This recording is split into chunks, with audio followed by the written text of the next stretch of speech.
Um dos aspectos mais especiais do mundo das lutas é a troca de provocações entre lutadores. Eu sei, valorizamos muito o respeito entre artistas marciais, como tem que ser, mas não dá pra negar, a gente também gosta de uma bagunça. Rivalidades movem esse esporte e turbinam o interesse público em diversas lutas e eventos. A parada é que poucos nomes conseguem sustentar as próprias palavras e corresponder na hora da verdade. No vídeo de hoje, vamos lembrar lutadores que não só passaram dos limites nas provocações, como acabaram morrendo pela boca, dando um tiro no próprio pé, ao entenderem que muitas vezes quem ri por último ri melhor. Antes, eu lembro que esse vídeo é apoiado pela Stake, casa de apostas oficial do UFC e do canal Encarada. Use o QR Code que tá na tela, faça seu cadastro no site da Stake e use o código Encarada no ato do cadastro para fazer sua aposta em todas as lutas do UFC. Agora sim, todo mundo pronto? Então já deixa o like e se inscreve no canal. Eu sou o Coutinho do canal Encarada e aqui vão 10 vezes em que lutadores provocaram e se deram mal. Número 10, Vini Pezão vs Anthony Peros. Uma luta de MMA pode definir o seu futuro e é preciso muita coragem e autoconfiança para se colocar numa posição de risco por conta própria, e foi exatamente o que fez Vini Pezão. Fera do jiu-jitsu, Vini buscava recuperação na organização após perder para Phil Davis quando o UFC o escalou diante do quarentão Anthony Peros no UFC 163 no Rio de Janeiro. Peros naquela época já tinha a cara daqueles tiozões que curtem a música do irmão do Vini. Ah, vocês não sabem de que eu tô falando? Vini Magalhães é irmão de Sidney Magal, surreal. Mas voltando, o brasileiro não poupou críticas a Peros, que vinha de derrota em apenas 7 segundos para Ryan Dimo, um recorde até hoje no UFC. A confiança do Vini era tanta que ele disse numa revista americana, Fight Magazine, que merecia ser demitido do UFC caso perdesse para esse cara. E por ironia do destino, Peros nocauteou Pezão em apenas 14 segundos no Rio de Janeiro. Joe Silva, matchmaker do UFC na época, foi até a fila da imprensa claramente pistola, dizendo que você não pode meter essa marra toda e depois ser nocauteado em 14 segundos. A previsão de Vini foi certeira, ele acabou demitido do UFC depois daquilo. Número 9, Cody Garbrandt vs TJ Dillashaw. Cody Garbrandt estava na crista da onda depois de dar um banho de MMA para cima da lenda Dominick Cruz e se tornar o campeão dos galos do UFC. E Dana White teve a brilhante ideia de colocá-lo frente a frente com TJ Dillashaw, ex-campeão e ex-parceiro de treino de Cody. Receita da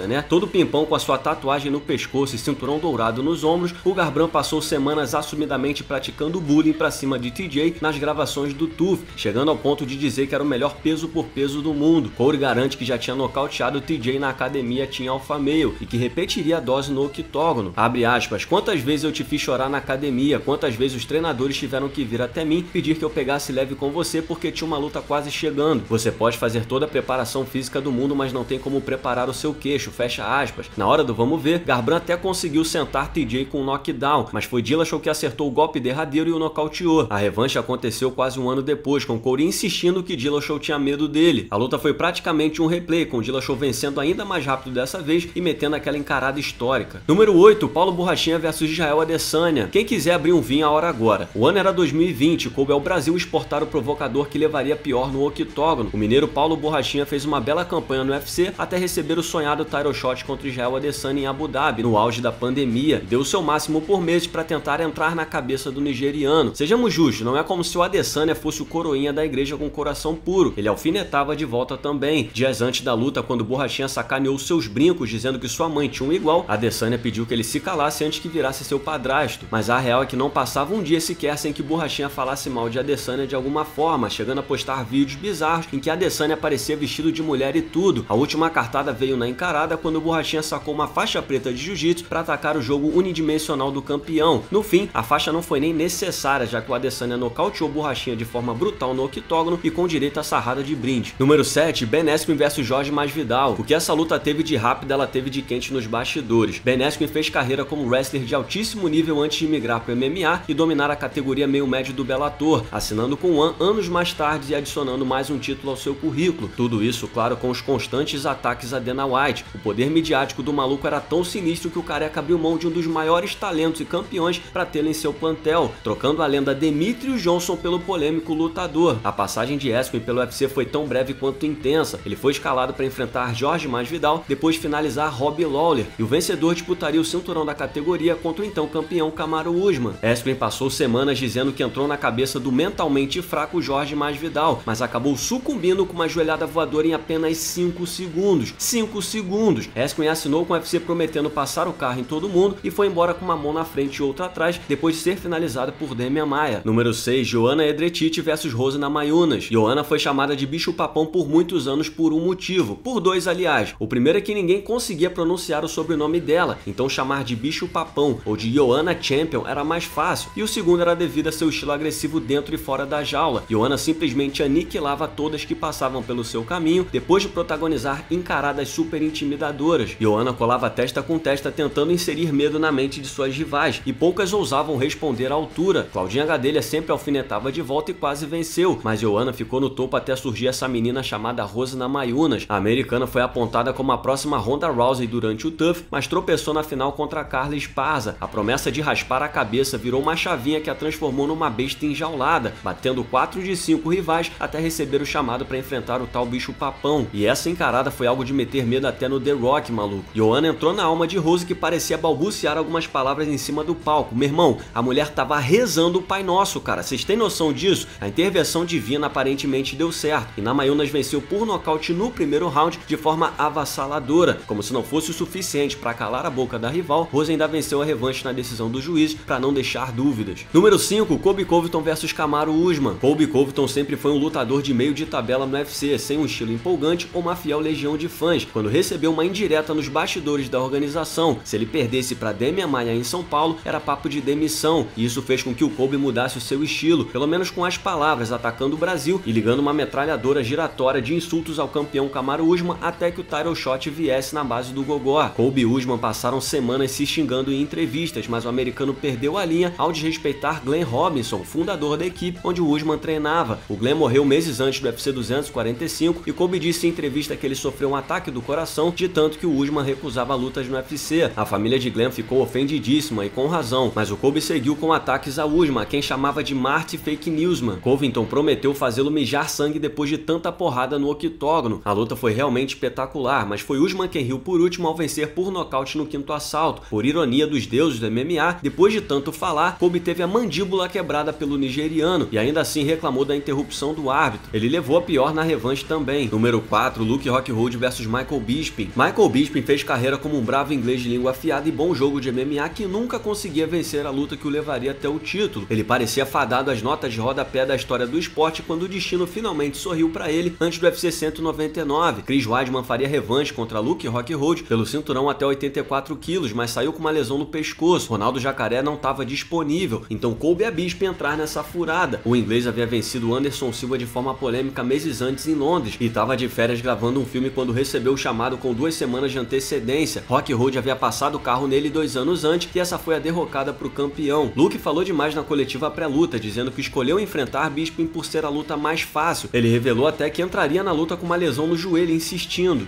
I don't need a knee, I don't need to walk. I'll crawl in that cage stop telling everybody and I'll about your still injuries then. whoop your ass. Alright, well, we'll see, won't we? Watch. E adivinhem só o que aconteceu. Rockhold exagerou tanto que entrou no octógono de queixo alto e postura displicente, sendo nocauteado em menos de 4 minutos. Ele ainda teve que aturar o rival depois da luta. Que fase. Número 3, Betty Correia vs Ronda Rousey. Muitos lutadores transformam rivalidade esportiva em algo pessoal na intenção de tirar o adversário do sério e cometer erros capitais na hora do combate. Caso de Betty Correia. Para ser justo, Trash Talk foi uma arma fantástica para levar a brasileira até uma disputa de cinturão no UFC. Invicta ao chegar na empresa, Betty mirou desde cedo na campeã Ronda Rousey, especialmente depois de vencer 2 de suas inseparáveis amigas, Jessamyn Duke e Shayna Baszler, mas Ronda mordeu a isca a ponto de topar enfrentar Betty no Rio de Janeiro, o que em tese seria o ideal para a paraibana, mas Betty perdeu a linha em algumas de suas entrevistas ao suplicar que Ronda não se matasse após a derrota, pois daria a ela a chance da revanche. A frase por si só já é desnecessariamente cruel, e fica ainda pior no caso da americana, cujo pai tirou a própria vida.